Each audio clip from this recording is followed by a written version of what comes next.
बहुत सुंदर भजन कृष्ण चरण पकड़ो मर ये संसार है झूठा सपना सपने से जागो। बहुत ही सुंदर भजन। भगवान ने अपनी सारी तपस्या का जो फल बताया, भगवान शिव से माँ पार्वती ने यही पूछा था, स्वामी मैं आपसे जानना चाहती हूँ कि आप इतने समय तक हजारों वर्षों तक समाधि में रहते, तो समाधि में रहते हैं, आप ध्यान साधन करते हैं, तो मैं आपका निजी अनुभव जानना चाहती हूँ। अर्थात कुछ तो आपका अनुभव होगा, आपका अपना अनुभव होगा। तो भगवान ने मुस्कुराते हुए बहुत ही कम शब्दों में, जैसे इस भजन में आया, सपना, इस सपने से जाग उठो मरिया थोड़ी, ये संसार क्या है। भगवान शिव ने बहुत कम शब्दों में, एक चौपाई मात्र में अपना सारा अनुभव कह दिया। कहा उमा कहूँ मैं अनुभव अपना,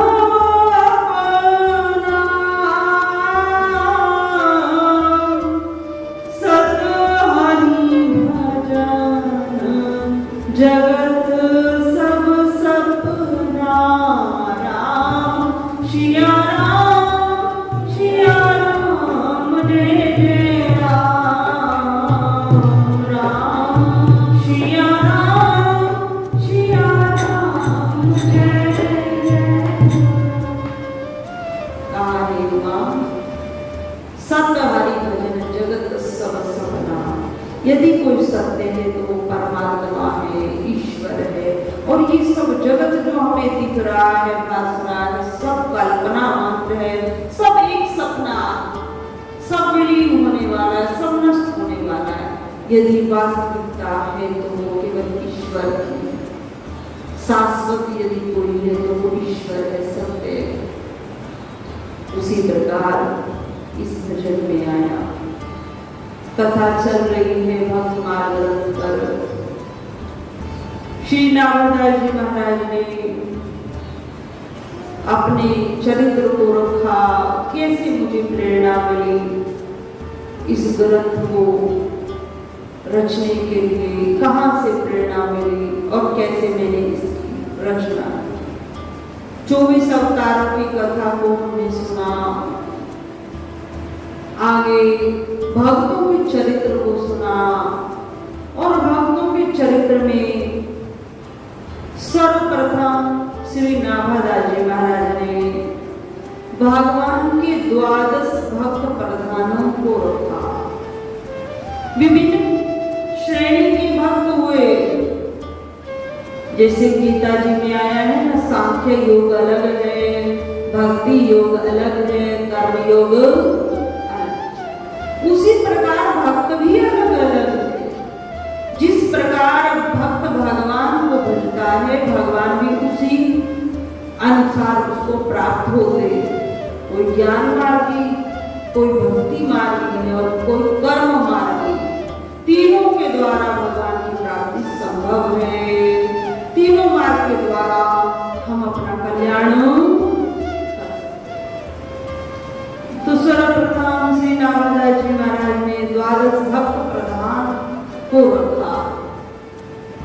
12 भक्तों में भगवान श्री हरि नारायण से जो उत्पन्न हुए, श्री ब्रह्मा जी को रखा है, जिनकी उत्पत्ति ही भगवान से हुई है। भगवान में और उनमें कोई भेद नहीं।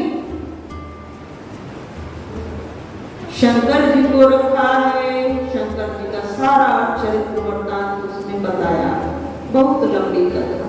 यदि एक को भी हमने कहा, यदि ब्रह्मा जी की कथा को भी कहा तो कई दिन व्यतीत हो जाएंगे और मात्र एक सवा घंटा कथा रहेगी। तो द्वादश भक्तों में श्री नाभादास जी महाराज ने ब्रह्मा जी की कथा को कहा, ब्रह्मा जी की कैसे उत्पत्ति हुई है। श्री हरि नारायण जी के नाभि से कमल उत्पन्न हुआ है और उस कमल से ही श्री ब्रह्मा जी उत्पन्न हुए, प्रकट हुए। शंकर जी की कथा को कहा है, फिर उससे आगे जो ब्रह्मा जी से भी उत्पन्न हुए, जैसे नारद जी हैं, सौनकादिक ऋषि हैं, उनको रखा। श्री सुखदेव जी महाराज हैं, विष्णु पितामह हैं। इस प्रकार द्वादश भक्त प्रधानों की कथा को श्री नाभादास जी महाराज ने विस्तार पूर्वक कहा है, कैसे इनकी उत्पत्ति हुई है, कैसे इनका चरित्र रहा है और उन्होंने संसार को क्या प्रदान किया। देखो एक चीज बहुत विचारणीय है, केवल हम मानव होकर अपने लिए जीवन जी, एक पशु भी, एक पक्षी भी हमारे लिए परोपकार कर रहा है, मानव के लिए परोपकार कर रहा है और हम स्वयं मानव होकर केवल अपने लिए जी। तो ये शास्त्रों में भी आया है कि मनुष्य को परोपकारी होना चाहिए। आज जो हम अखरोट खाते हैं, अखरोट सब जानते हैं, तो अखरोट जिस पौधे पर लगता है वो कब फल आता है, अखरोट का फल आप बताइए। अखरोट को तो हम सब जानते हैं, अभी जैसे नाम लिया तो चित्र भी आंखों के सामने आया होगा। चित्रण आता शब्दों के द्वारा अंतःकरण में भाव गया और वहां से उसका चित्र प्रकट हो गया। परंतु हम उसके पीछे जाएं, अखरोट का पौधा, अखरोट हम सबने देखा है और उसका पौधा 20 वर्ष बाद फल देता है। आज हम पौधे को लगाएं, 20 वर्ष पश्चात उसमें फल लगेगा। तो देखो उस समय की मानव ने परोपकार किया है, उन्हें ज्ञान था। आज हम अखरोट का पौधा लगा रहे हैं, हमें नहीं ज्ञान था हम इसका फल खाएंगे या नहीं, पर हमारे आने वाला वंश मनुष्य मानव अवश्य इसके फलों को पाएंगे, अवश्य पाएंगे। तो उन्होंने परोपकार किया, हमारे लिए परोपकार किया। उसी प्रकार हमें भी इस प्रकृति पर परोपकार करना चाहिए। जहां जहां धन का अभाव हुआ धन देना चाहिए, जहां तन की सेवा है वहां तन से सेवा देनी चाहिए, जहां मानसिक सेवा चाहिए वहां मानसिक सेवा देना था। शुभकामनाएं दें, शुभकामनाएं मानसिक सेवा कही गई तो शुभकामनाएं हम दें। तो मानव को परोपकार अवश्य करना चाहिए। ये जितने द्वादश भक्त प्रधान हैं, इन्होंने हम सब के लिए बहुत परोपकार किया है, बहुत परोपकार। श्री सुखदेव जी महाराज ने श्री भागवत कथा को बहुत सरल बनाया, बहुत सरल, और राजा परीक्षित को मोक्ष प्राप्ति कराई है। सुखदेव जी महाराज ने राजा परीक्षित को भागवत सुनाकर जो विवेक शक्ति जागृत की है, उससे राजा परीक्षित को मोक्ष मिला, तो परोपकार किया। तो उसी प्रकार श्री नाभादास जी महाराज ने बहुत विस्तार पूर्वक सबकी कथा को कहा कि भगवान से जो उत्पन्न हुए और उनसे भी जो उत्पन्न हुए हैं उनको द्वादश भक्त प्रधान कहा गया है। उसके पश्चात श्री नाभादास जी महाराज ने 16 भक्त प्रधानों को रखा है। षोडश पार्षदों को लिया है। षोडश पार्षद भक्तों में भगवान के जो परम भक्त आते हैं, जो भगवान के ही समीप रहते हैं, पूर्णतः भगवान के समीप रहते हैं। उनमें सर्वप्रथम श्री विष्णु वल्लभा श्री लक्ष्मी जी की कथा है, जो भगवान विष्णु जी के चरणों में विराजमान है और चरण सेवा कर रही है। माँ लक्ष्मी जी और श्री विष्णु जी में कोई भेद नहीं है, किसी प्रकार का भेद नहीं है। अगर भगवान विष्णु जी न्याय मूर्ति हैं, तो माता लक्ष्मी उनकी नीति है। अगर भगवान विष्णु जी शब्द हैं, तो माता लक्ष्मी वाणी है। तो दोनों अभिन्न है, भगवान विष्णु और माता लक्ष्मी में कोई भेद नहीं है। तो माता लक्ष्मी जी की कथा को कहा है कि माता लक्ष्मी जी की उत्पत्ति कैसे हुई है। हमारे यहाँ 4 युग कहे गए, हमारे धर्म शास्त्रों में साधु संत महात्माओं ने 4 युग को बताया। 4 युग हैं। चारों युग जब बीत जाते हैं तो अगला फिर मनवंतर शुरू होता है। जैसे अब 2024 चल रहा है, 2024 के बाद क्या आएगा, 2025 आएगा।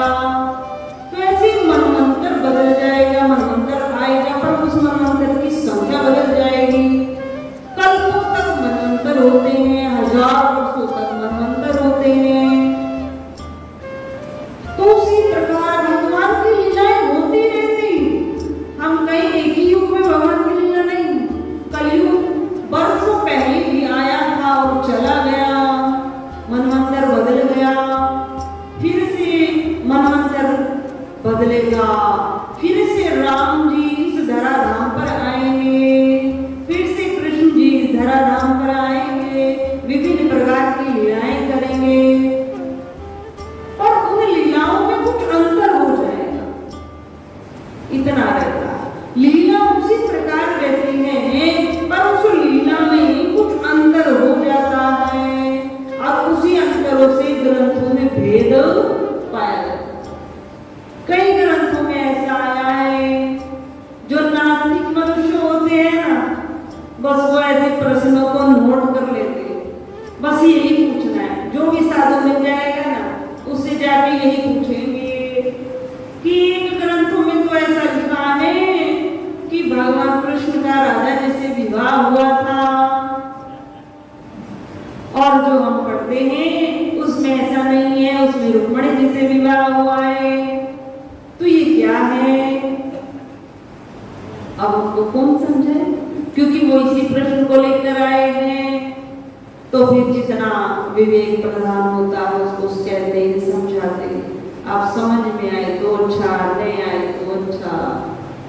पर ये शास्त्रों में आया है कि भगवान की लीला प्रत्येक मनवंतर में होती है, पर उस लीला में अंतर अवश्य आता है, अवश्य आ जाता है, थोड़ा बहुत अंतर समय रहता है। तो उस अंतर के कारण ही शास्त्रों में कुछ व्याख्या भिन्न हो जाती है, अलग अलग हो जाती है। पर भगवान लीला करते हैं, अपने भक्तों का उद्धार उसी प्रकार करते हैं। तो श्री नामदास जी महाराज ने सर्वप्रथम लक्ष्मी जी को रखा है। अब लक्ष्मी जी की यदि उत्पत्ति की कथा तो कहें तो बहुत विस्तार पूर्वक। लक्ष्मी जी की सरल परिभाषा यह भी है कि लक्ष्मी जी जब समुद्र मंथन हुआ और समुद्र मंथन में से रत्न मंथन प्रारंभ हुआ, तो समुद्र में से अनेक बहुमूल्य रत्नों की उत्पत्ति हुई, और उन्हीं रत्नों में लक्ष्मी जी की भी उत्पत्ति हुई। लक्ष्मी जी को भी प्राप्त किया गया, लक्ष्मी जी को प्राप्त किया गया। और लक्ष्मी जी ने देवताओं में भगवान श्री हरि विष्णु जी का वर्ण किया। लक्ष्मी जी उनके सभी पति रूप में श्री भगवान विष्णु जी को प्राप्त किया। तो एक कथा ये भी आई, अन्य भी लक्ष्मी जी की उत्पत्ति की कथा आई। तो इस प्रकार लक्ष्मी जी कैसे उत्पन्न हुई, कैसे श्री हरि भगवान जी की प्रिया बनी, उनके हृदय में कैसी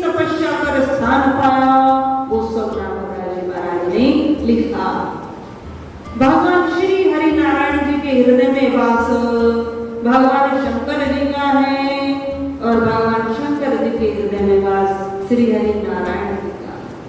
राम रूप में भी नारायण है। तो इस प्रकार माँ लक्ष्मी जी उनकी अर्धांगिनी, तो उन्होंने भगवान विष्णु जी के हृदय में थोड़ा सा स्थान पाया।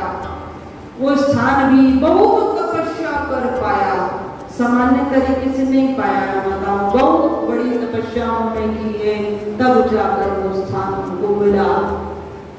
हम सबको भगवान शिवलिंग पर बेलपत्र अवश्य चढ़ाना चाहिए। आप बेलपत्र क्यों चढ़ाना चाहिए?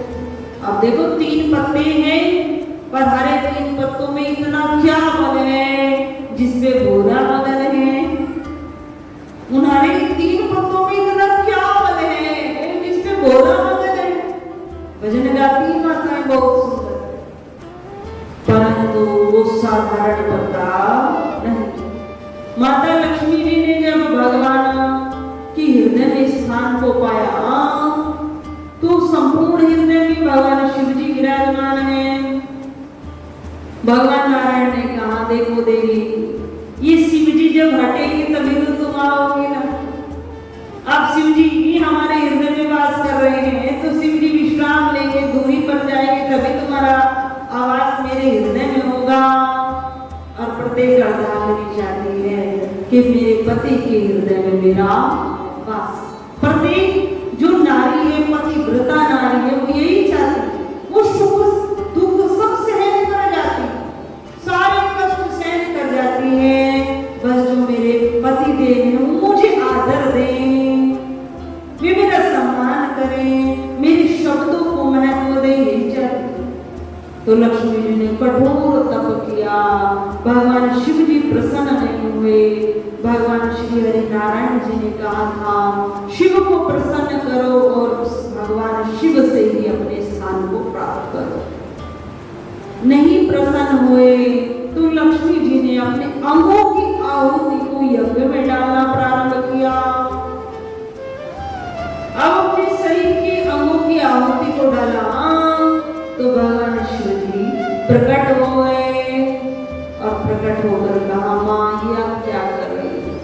तब माँ लक्ष्मी जी ने कहा कि मैंने इतना कठोर तप किया, आप प्रसन्न नहीं हुए, तो इस शरीर से जब मैं अपने स्वामी के हृदय में वास नहीं कर सकती, तो मेरे इस शरीर का कोई महत्व नहीं है, तो मैंने इसे क्या को देना प्रारंभ किया, मेरा जीवन व्यर्थ है।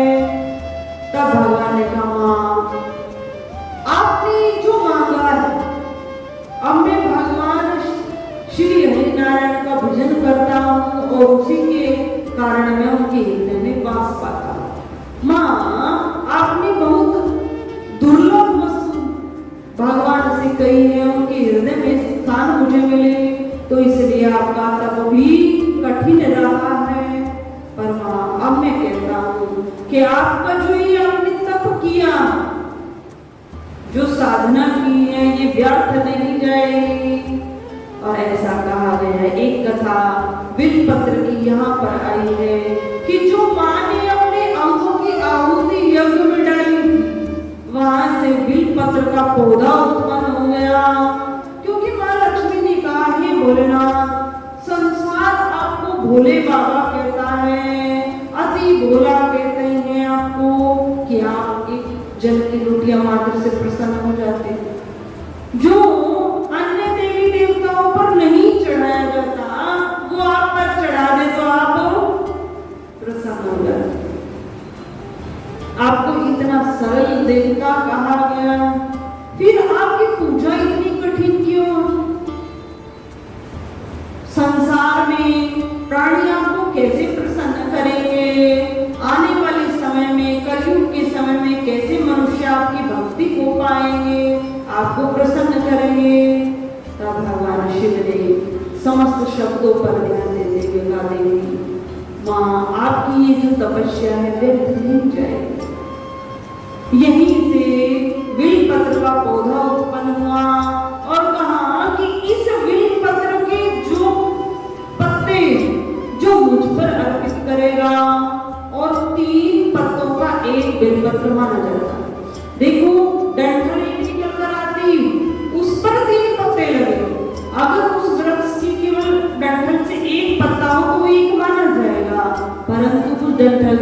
3 पत्ते निकल कर आते हैं, इसीलिए उसे एक बिलपत्र कहा गया। 3 पत्तों का एक बिलपत्र होता। तो जो भक्तजन विधि पूर्वक मेरे पर ही अर्पित करेगा, आपने जो तप किया है, मुझे प्रसन्न किया है माँ, उसे सरलता पूर्वक वही तप का फल प्राप्त होगा और मेरी कृपा उस भक्त पर उसी प्रकार होगी जैसे आप पर होगी। तो देखो कितना बड़ा पुण्य है बिलपत्र चढ़ाने का, पर हम नियम से चढ़ाएं। अब व्यासपीठ से आप सबको कहा है बिलपत्र से पूजा करें, तो कई माताएं कल में या आने वाले समय में बिलपत्र चढ़ाएं, पर उस बिलपत्र को चढ़ाने के कुछ नियम हैं। उन नियमों को भी हम देखें कि जो बिलपत्र के पीछे की डंठल होती है उसको हमें क्या करना चाहिए?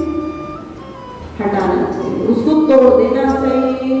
जो हमने बेलपत्र लिया उसके पीछे एक पत्ते पर एक डंठल होती है, उसको अवश्य हटाना चाहिए और फिर उसको सीधा जहां वो पत्ता है उसको ऐसे कर चढ़ाना चाहिए, तब उसका लाभ है। और यदि हम डंठल समेत चढ़ा देते हैं तो उसका बहुत बड़ा दोष है, हमें तो उस पर भी ध्यान देना चाहिए। बहुत बड़ा दोष, कैसा दोष है कि जो भगवान इंद्र जी जो हैं, देवताओं के राजा जो इंद्र जी हैं, उनके हाथ में कौन सा अस्त्र रहता है? ब्रज रहता है। कौन सा अस्त्र रहता है? ब्रज रहता है। तो उस ब्रज से हनुमान जी पे वार किया था, हनुमान जी का मुख थोड़ी टेढ़ी है, तो उस ब्रज का प्रहार भोले बाबा पर होता है यदि कोई बेलपत्र को डंठल समेत चढ़ा देता है। इतना बड़ा प्रहार भगवान शिव पर होता है। तो इसलिए माताओं बेलपत्र अवश्य चढ़ाएं, परंतु उसको जो जहां से वे सीधा है उसको भगवान शिव को अर्पित करें। जो आगे से प्लेन पत्ता है उसको अर्पित करें और डंठल को हटाएं। और यदि शिवलिंग पर चढ़ा हुआ कोई बेलपत्र हमें दिख भी जाए तो उसको भी हटाकर उसकी डंठल को अवश्य हटाएं, ये बहुत शुभ माना गया। और डंठल समेत चढ़ाने से हमें लाभ के स्थान पर हानि होगी। तो पूजा अवश्य करें, पर विशेष पूजा में हमें विशेष ध्यान देना अवश्य चाहिए। तो इस प्रकार माँ लक्ष्मी जी की बहुत सुंदर कथा श्री नामदास जी महाराज ने कही कि कैसे चरणों में बैठे हुए माता लक्ष्मी जी श्री हरि नारायण का ध्यान करते हुए भगवान की सेवा में लीन है। दूसरा, लक्ष्मी जी के पश्चात नामदास जी महाराज ने गुरुड़ जी की कथा को कहा है कि श्री हरि भगवान विष्णु जी की सेवा में लीन 16 प्रधान भक्तों में गुरुड़ जी को सम्मिलित किया। अब गुरुड़ जी पक्षी राजा, परंतु गुरुड़ जी कुछ सामान्य नहीं। गुरुड़ जी संपूर्ण वेदों के ज्ञाता हैं। जब गुरुड़ जी उड़ते हैं तो उनके पंखों से वेदों की ध्वनि होती है। सब ज्ञान और भगवान के द्वारा जितना ज्ञान इस ब्रह्मांड में व्याप्त है वो सब गुरुड़ जी को ज्ञात है। तो पक्षीराज गुरुड़ जी भगवान सेवा में लीन रहते हैं और इसी कारण उनकी कथा को नामदास जी ने लिखा है और भगवान के परम भक्तों में 16 भक्तों में गुरुड़ जी को सम्मिलित किया। उसके पश्चात श्री नामदास जी महाराज ने भगवान की राम जी की जो लीला हुई उनमें जो भक्त जन हुए हैं उनकी कथा को रखा, क्योंकि राम जी में और श्री नारायण जी में कोई भेद नहीं, कृष्ण जी में राम जी में कोई भेद नहीं, राधा जी में श्री कृष्ण जी में कोई भेद नहीं। तो इस प्रकार राम जी की जो लीला है उसमें जो प्रबल भक्त हुए हैं उनको रखा। हनुमान जी की कथा को लिया है, जामवंत जी की कथा को लिया है, जी महाराज की कथा को लिया है, माता शबरी की कथा को लिया है, उद्धव जी की कथा को लिया है। इस प्रकार अन्य भी बहुत सारे भक्तजन हैं जिनकी कथाओं को लिया और कथा को लेकर इनकी उत्पत्ति कैसे हुई, इन्होंने अपने प्रारब्ध में क्या पुण्य कर रखा, क्या पुण्य ऐसे किए जिसके कारण इन्हें भगवान की लीला में शामिल होने का शुभ अवसर मिला। इस प्रकार की संपूर्ण कथाओं को नागदा जी महाराज ने अपने मुखार बिंद से कहा। तो हनुमान जी की कथा को लेते हैं। भगवान राम जी की जब भक्ति की बात आती है तो हमारे मस्तिष्क में सबसे पहले कौन आते हैं? हनुमान जी आते हैं, क्योंकि हनुमान जी बहुत सरल है, बहुत सरल है और सरल के साथ भगवान की भक्ति में अग्रगण्य है। हनुमान जी वो संपूर्ण कार्य हनुमान जी ने किया है जो अति दुर्लभ है। और भगवान राम जी ने भी कहा है कि हनुमान मैं तुम्हारा ऋणी रहूंगा, तुम्हारे ऋण को मैं चुका नहीं सकता। तो हनुमान जी अग्रगण्य हैं श्री राम जी की भक्ति में। बहुत सुंदर कथा हनुमान जी की श्री नागदा जी महाराज ने कही है। हनुमान जी का जन्म कैसे हुआ, हनुमान जी को बाल्यावस्था से ही राम जी की भक्ति कैसे मिली और भगवान राम जी की लीला में हनुमान जी ने क्या क्या कार्य किए, उन सबको का वो सब हमें अधिकांश ज्ञात है। तो जो हनुमान जी महाराज ने हम उनकी कुछ लीलाओं से कुछ शिक्षा अवश्य ग्रहण करें। हनुमान जी महाराज भगवान राम जी की भक्ति में लीन रहते, बाहर से कार्य राम जी का कर रहे हैं पर अंदर से राम जी की ही समीप रहते हैं। बहुत कथाएं हनुमान जी की आती हैं। एक बार हनुमान जी महाराज माता जानकी जी ने विचार किया कि ये जो हनुमान जी है ना, ये राम जी की सेवा में ही रहता है और विश्राम भी नहीं करता। वरदान भी हनुमान जी को, हनुमान जी के शरीर में थकान नहीं होती, अष्ट सिद्धियों निधि के दाता, सिद्धियां भी हनुमान जी के पास। परंतु विचार किया कि राम जी की सारी सेवाएं तो यही करता है, न लक्ष्मण जी को सेवाएं मिल पाती हैं और मुझे भी बहुत कम सेवाएं भगवान राम जी की मिलती है। तो ये हनुमान जी को कुछ दिनों के लिए छुट्टी दे दी जाए। अब छुट्टी पर रहेगा तो विश्राम भी करेगा और सेवा हमें भी मिलेगी, अन्य मानवों को भी राम जी की सेवा मिलेगी।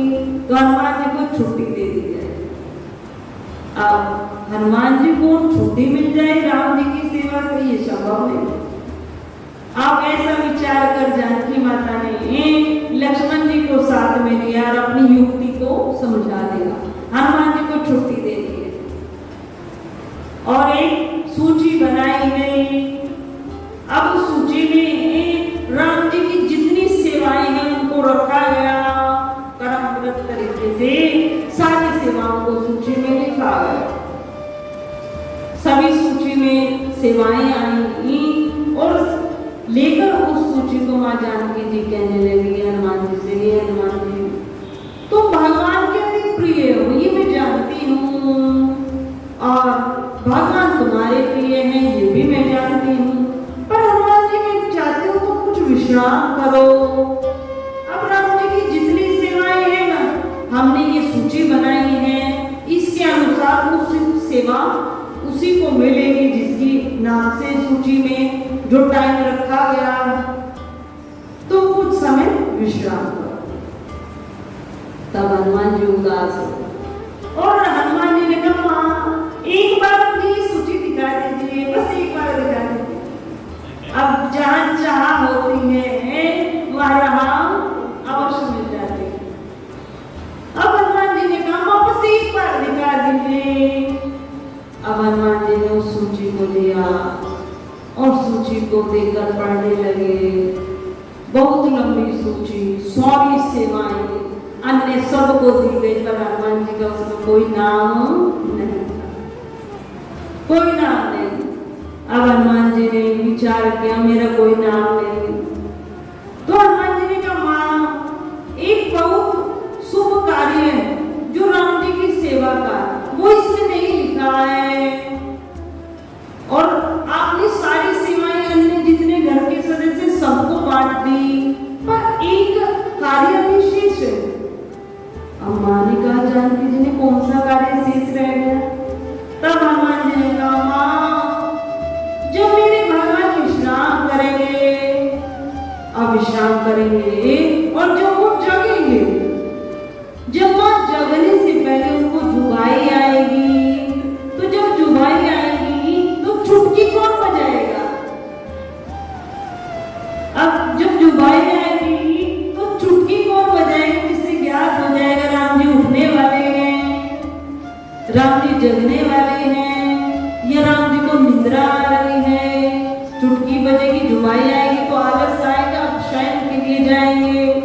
तो माने को ये सेवा मेरी है, आपने घर के अन्य सदस्यों को सारी सेवाएं दे दी, वो सूची में लिखी हुई है, माँ ये सेवा रह गई और ये सेवा मेरी।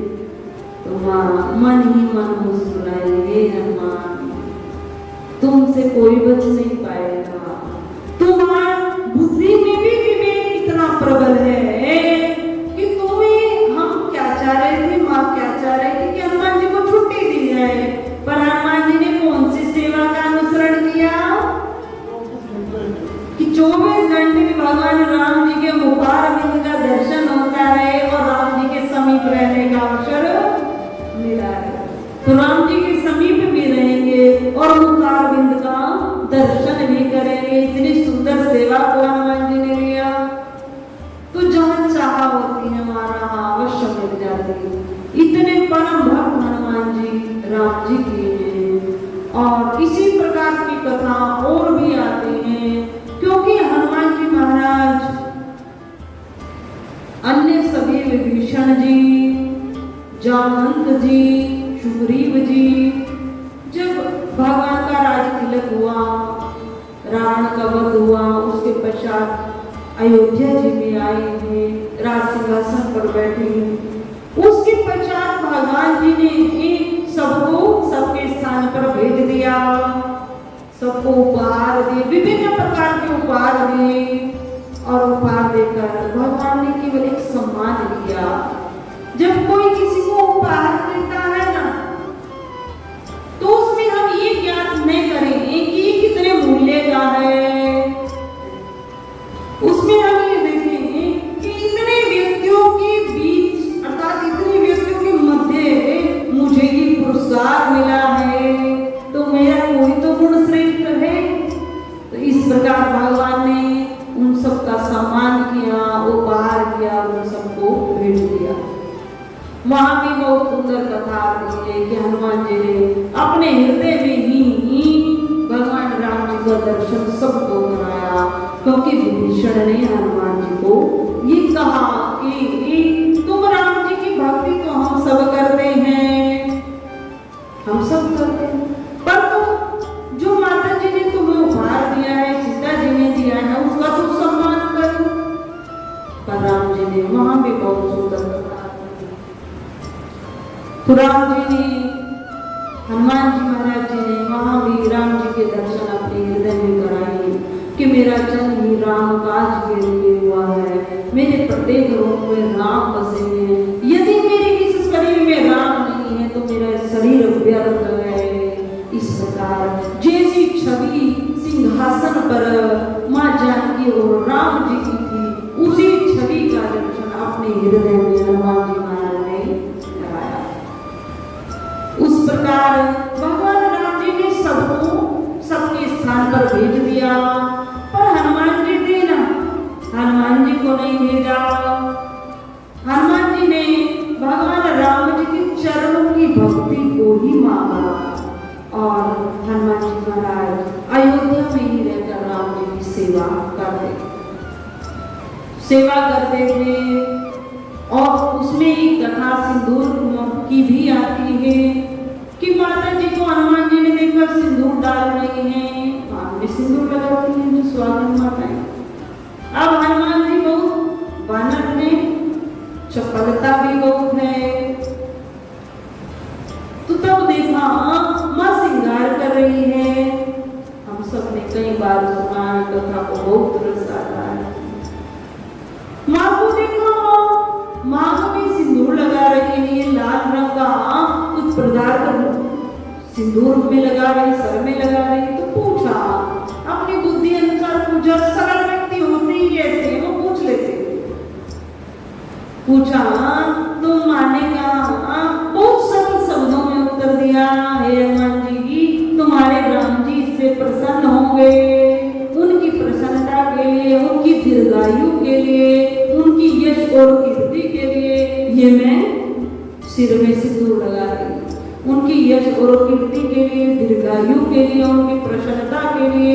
जैसे ही ये शब्द कानों में सुने तो वही हनुमान जी महाराज जी जिन्होंने कहा, मां तो बहुत थोड़ा सा लगा रही हो, मैं बहुत ज्यादा लगाऊंगा, जिससे राम जी अति प्रसन्न हो जाए, अति दीर्घायु हो जाए, अति यशस्वी हो जाए, सारा सिंदूर अपने पूरे शरीर पर लगाए। अब जैसे ही ये दर्शन राम जी ने पाए, हनुमान जी ने अपना सारा शरीर सिंदूर से रंगा। राम जी ने जब ये दर्शन पाए हैं तो भगवान राम जी अति मुस्कुराए हैं, बहुत प्रसन्न हुए। माता जानकी ने बताया कि इसलिए हमसे पूछा और मैंने इसको ये बताया, तो देखो इसने अपना सारा शरीर सिंदूर से रंग लिया। मेरे राम जी अति प्रसन्न हो जाए, दीर्घायु हो जाए, यशस्वी हो जाए। माता जी ने थोड़ा लगाया, ज्यादा नहीं लगाऊंगा। हनुमान जी ने सारे शरीर को रंगा, राम जी अति प्रसन्न हुए और वहां भी राम जी ने हनुमान जी को आशीर्वाद दिया, वरदान दिया, हे हनुमान जी, आज तुमने मेरी प्रसन्नता के लिए अपने शरीर को रंगा। मैं तुम्हें वरदान देता हूं कि जो संसार में मानव जो तुम्हें सिंदूर चढ़ाएंगे वो मेरी भक्ति को प्राप्त करेंगे, वो मेरी भक्ति को, मेरे प्रेम को प्राप्त करेंगे। जो तुम्हें सिंदूर चढ़ाएंगे उनके समस्त कार्य अपने आप हो जाएंगे, उनकी सभी मनोकामना अपने आप पूर्ण हो जाएंगी। ये हनुमान जी महाराज की आशीर्वाद ये वरदान आज मैं तुम्हें देता हूं। जो हनुमान जी महाराज को माताओं के लिए कम रहता, चढ़ावा नहीं सकती, पर इतना अवश्य आया। कई माताएं आकर पूछ रही कि क्या हम हनुमान जी को रंग लगा सकते हैं, सिंदूर चढ़ा सकते हैं? तो माताओं आप रख सकते हैं, आप सिंदूर लेकर आए, रोली चंदन जो भी है, पीला नहीं, केसर गई लेकर आए, आप उनके चरणों में रख दीजिए। क्योंकि जो ब्रह्मचारी होते हैं वो माताओं का हाथ अपने शरीर पर,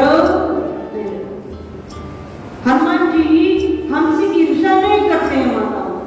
आप सोचे हमसे ईर्ष्या करते हैं, नहीं, बहुत प्रेम करते हैं माताओं से, पर उनकी कुछ अपनी मर्यादाएं हैं, हम उनका ध्यान रखते हैं। हमारे आश्रम में जो माताएं वस्त्र पहनाती हैं हनुमान जी को, तो उनसे हम एक ही बात कहते हैं, हनुमान जी को आप वस्त्र अवश्य पहनाएं, कोई दोष नहीं है, परंतु आप ये भाव रखकर नहीं पहनाएं कि मैं हनुमान जी महाराज को पहना रही हूँ। आप ये भाव रखकर पहनाएं कि मैं पुत्र को, जैसे अंजलि माता हनुमान जी को वस्त्र पहना रही है, उस भाव को लेकर पहनाएं कि मैं हनुमान जी की माता रूप में अंजलि माता ने जैसे वस्त्र पहनाए हैं, इसी प्रकार अपने लाला हनुमान जी को वस्त्र पोशाक पहना रहे हूँ। ये भाव को अपनाए तो फिर दोष नहीं लगेगा। तो माताओं आप भगवान के लिए लाल रंग सिंदूर अवश्य लेकर आए, वस्त्र अवश्य लेकर आए, पर वो आप एक साइड में रख दीजिए, आप उनको लगाइएगा नहीं, क्योंकि उनकी मर्यादा खंडित होती है, वो पूर्ण ब्रह्मचारी है। तो इस प्रकार हनुमान जी महाराज को जो केसरिया रंग चढ़ाता है उसके सभी मनोरथ सभी में सभी कार्य भगवान के तभी पूर्ण होते हैं जब वो कार्य भी शुद्ध सात्विक हो। अब हम चाहें घर में किसी प्रकार का कष्ट है या हम किसी अन्य व्यक्ति को कष्ट देने के लिए पूजा करें तो उसका लाभ नहीं मिलेगा। हम किसी घर के सदस्य को घर से जाने हेतु के लिए हम पूजा करें, ये मेरे जीवन से चला जाए, या इसने बहुत कष्ट दिया है इसका उल्टा हो जाए, इस प्रकार यदि हनुमान जी को चढ़ाएंगे तो कोई लाभ नहीं मिलेगा। हाँ, मेरी भक्ति प्रबल हो जाए, हमारे घर में सुख शांति का वास हो जाए, धन संपन्नता आ जाए, हमारे कार्यों में सफलता हमें मिल जाए, इस हेतु करेंगे तो अवश्य लाभ। तो हनुमान जी महाराज को हम सब रोली और केशर चढ़ा सकते हैं, दूर कर रहे हैं और हनुमान जी की प्रसन्नता प्राप्त करना चाहते हैं तो आँखें के पत्ते होते हैं उन पर राम राम लिख कर हनुमान जी को माला पहना दीजिए। अति प्रसन्न हनुमान जी हो जाते हैं, बहुत प्रसन्न हो जाते हैं। तो इस प्रकार हनुमान जी की भक्ति सरल भी है और कठिन भी है, पर हम सरल वाली भक्ति को अपनाएं। हम राम जी को श्री राम कथा सुनाएं, उनकी प्रसन्नता पानी है तो सुंदर कांड का पाठ कर सकते हैं या फिर हनुमान चालीसा का पाठ भी हम कर सकते हैं, पर उससे पहले भगवान राम जी को भी हम प्रणाम करें और हनुमान जी को भी प्रणाम करें। तो यहाँ श्री नामदास जी महाराज ने श्री राम जी के संदर्भ में हनुमान जी की बहुत सुंदर कथा का वर्णन किया, कहाँ हनुमान जी की उत्पत्ति हुई है और किस प्रकार उन्होंने राम जी की सहायता की है, किस प्रकार के कार्य किए हैं और हनुमान जी महाराज कैसे भगवान बने। हनुमान जी महाराज तो एक सामान्य घर में केशरी नंदन कहलाए हैं, अंजनी माता के पुत्र कहलाए हैं और ऐसा माना गया गर्भ से ही हनुमान जी का जन्म हुआ है, हनुमान जी प्रकट नहीं हुए हैं, गर्भ से ही जन्म माना गया। पर हनुमान जी भगवान कैसे हो गए? भगवान हो गए उनको बाद में जब अष्ट सिद्धियां प्राप्त हुई और संसार में इतना परोपकार हनुमान जी ने किया, तो जो परोपकारी जीव है भगवान कहते हैं उनका मेरे हृदय में वास है, उनको मैं अपने सिर पर धारण करता हूँ। तो हनुमान जी इस प्रकार अष्ट सिद्धियां पाकर, जो देवताओं के पास सिद्धियां होती हैं वो समस्त सिद्धियां हनुमान जी के पास हैं और कलयुग में हनुमान जी का बहुत विशेष प्रभाव है। हनुमान जी इतने सरल हैं कि राम जी जब इस धराधाम से जाने लगे तो राम जी को ज्ञात अपनी लीला को समेटते हुए श्री राम जी महाराज ने जल समाधि को लिया, अंतर ध्यान हो गए। पर एक कथा और भी आती है कि जब राम जी को अंतर ध्यान होना था, इस संसारिक लीला को समाप्त करना था, तब हनुमान जी से पीछा कैसे छुड़ाए? अब हनुमान जी से पीछा छूटेगा तो राम जी जाएंगे। तब भगवान राम जी ने लीला रची, अपनी हाथों की अंगूठी को पाताल में छोड़ दिया और कहा, हनुमान जी पाताल में मेरी अंगूठी गिरी है, तुम लेकर आओ। पहले ज्ञान करा दिया कि तुम्हें यही इस पृथ्वी पर रहना है और मानवों का उद्धार करना है, भक्ति को बढ़ाना है, धर्म की रक्षा करना है, साधु संत महात्माओं की रक्षा करना है, शुद्ध सात्विक भक्तों को बढ़ाना है। सब बात ज्ञात हो गई, पर पीछा कैसे छूटे हनुमान जी से? तब भगवान राम जी ने कहा, हे हनुमान जी मेरी रिंग जो है हाथों की अंगूठी वो पाताल में चली गई है, तुम लेकर आओ। और हनुमान जी महाराज अति सरल बोले, ठीक है प्रभु, प्रणाम किया, बहुत तीव्र गति से पाताल में गए। जैसे ही पाताल में प्रवेश पाया उधर भगवान राम जी अंदर ध्यान हो गए। अब जैसे ही पाताल में आए, पाताल लोक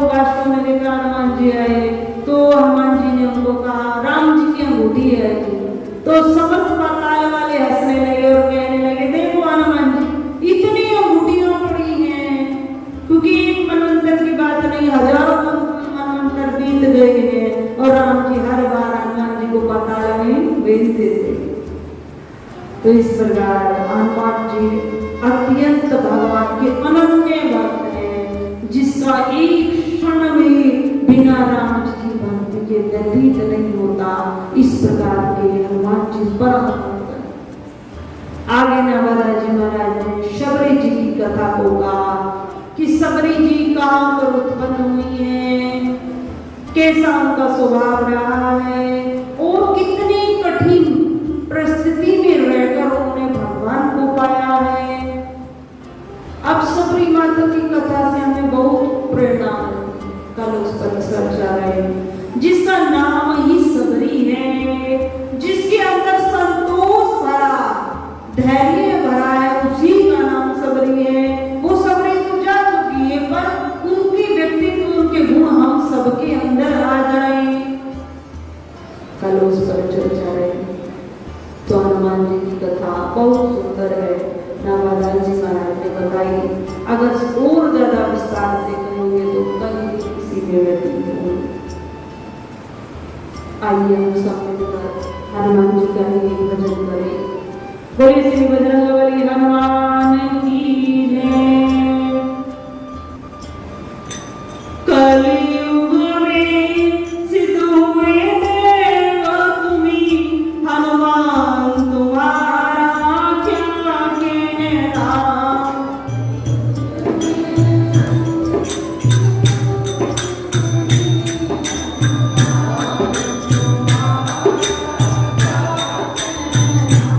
कलियुग में सिद्ध हुए देव तुम्हीं, हनुमान तुम्हारा क्या कहना।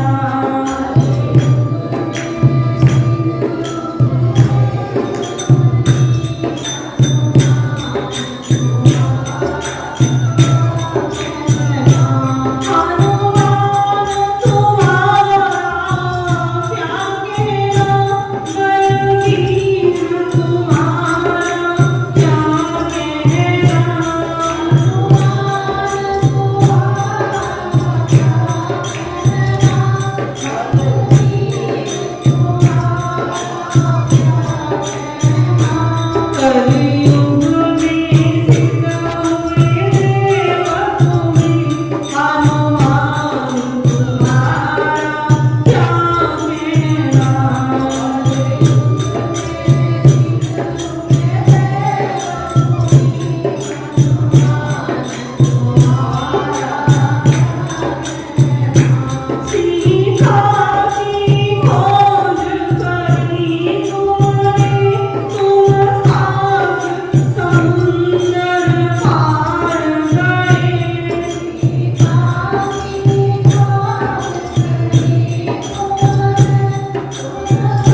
साध्वी ब्रह्म ज्योति सरस्वती जी के प्रवचन प्राप्त करने हेतु दिव्य वाणी चैनल को सब्सक्राइब करें। वीडियो को शेयर करें और अपने परिजनों पर अवश्य भेजें।